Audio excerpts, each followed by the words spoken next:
بە فەزڵی خوا و منەتی خوای پەروەردگار پاشان بە هیمەتی خوا پێداوان ئەوەی کە لەم مودەیە بۆ خزمەت کەسوکارەکەمان کردومانە لە ناحیەی شۆڕش بەس خوا ئەزانێ سوبحانەوە تەعالا چه خزمەتێکی گەورەیان پێشکەشکراوە بە فەزڵ و منەتی خوای پەروەردگار. ئەوەی کە ئەو ئەحسایی لای ئێمە هەیە لەم مودەیە نزیک بە 9 ملیار دینار لێرە هاوکاری زیان پێگەشتوانی ناحیەی شۆڕشمان کردووە تا نزیک بە 500 میلیۆن دینار هاوکاری جۆراوجۆرمان کردوون و زۆربەیشی ئەمە پارە بووە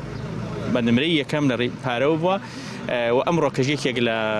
کارەکانمانە کە بریتیە لە پێداویستی و ڕاخەر و پێداویستی ناوماڵ کە لە نووسنگی سەرەکی دەستگای بەخشینەوە گەشتوێتە ئێرە. سوپاس بۆ خێرخوازان خالیانی قبولکە، سوپاس بۆ هەر کەسێک کابەز ڕێگەیەک هاوکارمان بووە، سوپاس بۆ ئەو شۆفێرانی بێ بەرامبەر شتەکانمان بۆ گوازنەوە، سوپاس بۆ برای گەورم کە حاج جیبراییل و دەستگای بەخشین کە ڕۆڵی زۆر گەورەیان هەیە هی هاوکارەکانیان هی هاوڕێکانیان خالیان قبولکە، خوا بخاتای تەرازوی چاکەیە.